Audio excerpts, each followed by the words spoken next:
Good morning, metalheads of the internet, and welcome to a new episode of the Metal Meltdown. I've got a very special announcement for you before we get started.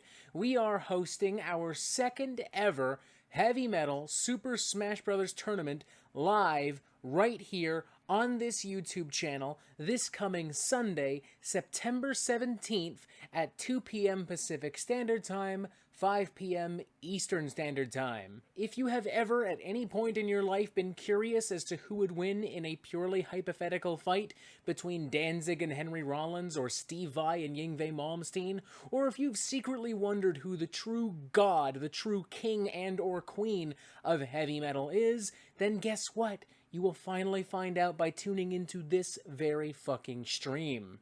As per the norm with every live stream here on the Metal Meltdown, this will be a truly one-of-a-kind party with drinks and smack talk and myself and Anna and even our good friend Chompy. Say hello, Chompy. And I hope that you will be there as well. Once again, Sunday, September 19th, 2 p.m. Pacific Standard Time, 5 p.m. Eastern Standard Time. Oh, and to my fellow YouTubers out there, stay tuned, because it's not just the musicians who will be taking part in this particular tournament.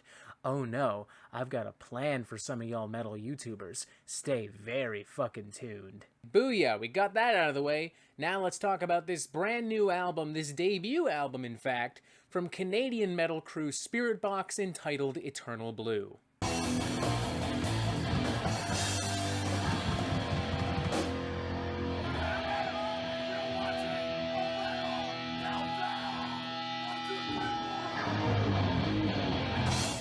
I can very honestly say that I don't remember another time, at least not in recent memory, where a young metal band, a relatively new metal band, built up so much hype and anticipation for a debut album in such a small amount of time. I mean, it might not seem that small from a distance. The band did release an EP in 2017 after all, and have been releasing singles over the course of the past 14 months or so. But even so, Spiritbox's particular path to fame and adoration does seem a touch more miraculous, meteoric in comparison to your average modern metal band. Like, even Gatecreeper and Code Orange had to release a couple things before people got this excited about them. But Spiritbox? Nah, they're super popular and people love them right out the fucking gate. It's remarkably impressive, no arguing otherwise, so don't bother fucking trying. But despite that, I can't really say I was that excited going into Eternal Blue.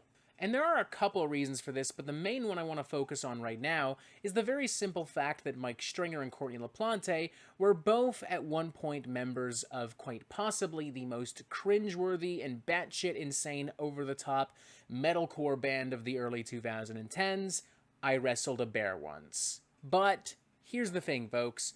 I'm not here to review the hype and the buzz leading up to and surrounding this album, nor am I here to review I Wrestled a Bear Once, nor would I fucking want to, quite frankly. I am here to review Eternal Blue, the debut album from Spiritbox. So, looking at it objectively, reviewing it objectively, as a singular package, not influenced by any of these tidbits of trivia and knowledge I have given you, how do I feel about this album? It's pretty decent. Yeah, that's all I got, honestly. It's decent. I would argue it's just a touch overhyped. Some of y'all are acting as if this is the second coming of Jesus in sonic form, and I guess somehow in this analogy, Jesus chose the sonic form of, like, modern metalcore specifically, but whatever. And I would also argue that this is perhaps not quite as ambitious and creative and progressive as the band might lead you to believe, and as some major publications might lead you to believe, but it is pretty decent. There's a lot of energy and confidence and enthusiasm, which I really like.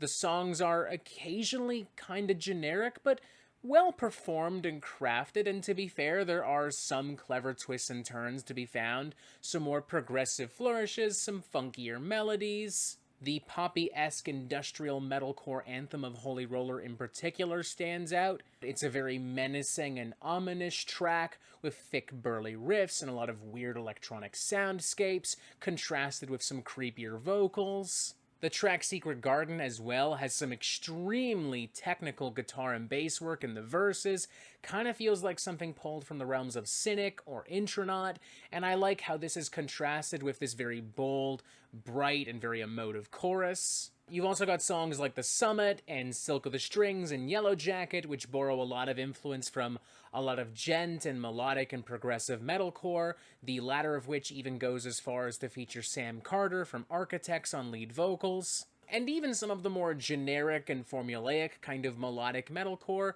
on this thing can still be kinda entertaining. Take for instance Circle With Me, which honest to God stands as maybe one of my favorite cuts on this record because it's just so fucking catchy. Courtney's vocals are so velvety smooth and sensual, they are irresistible. Even a track as simplistically arranged and presented as Constance manages to carry a lot of emotional weight, ending the album on a surprisingly very lavish and poignant note. Now, this isn't to say that there aren't duds on this record, because there absolutely are. A lot of the tracks in between all the ones I've mentioned are, quite frankly, really forgettable, and I think the album starts off on a really weak note with Sunkiller and Hurt You, the latter of which is so generic that it's just completely ineffective. I do like lyrically how the track deals with toxic and abusive relationships, but aside from that, it is a remarkably cliche modern melodic metalcore cut. It honestly feels like something that could have been on the last Atreyu record, albeit much less overblown. The bigger issue for me stems from the album's complete lack of flow and cohesion. These tracks don't really connect in any meaningful way, not for me at least, and I can't help but think that tracks like Circle With Me and Holy Roller would have a much bigger impact if the entire track listing was reshuffled and some of these tracks were placed closer to the front. And as much as I do like Courtney's performance, an argument could absolutely be made that it is somewhat one-dimensional. At the very least, I think the album could benefit from some more dynamic vocal melodies and harmonies as opposed to a continuous barrage of "I'm dreary and I've got shit going on and I'm doing stuff right now." This is a good, solid, middle-of-the-road 3 out of 5 for me. By no means a perfect record, definitely just a touch overhyped, but filled with quality songwriting and production nonetheless. There are a lot of really good performances. I enjoyed enough of this album that I would be more than comfortable recommending this to somebody who likes metalcore and isn't looking for too much change, but maybe just wants or needs a little bit of change, just enough to get them to open their mind a little bit. If you're genuinely unsure, I would say maybe check out the promo singles like Holy Roller and Circle With Me and Constance. I think there are a few others on top of that, and if those don't do anything for you, if they don't click with you in any significant way, just skip this album entirely. I'd go as far as to say that if you don't like those singles, you probably won't like this album at all. So yeah, 3 to 5, it's decent. Maybe lower your expectations just a little bit, but check it out nonetheless. Why not? You got nothing to lose. You got nothing better to do.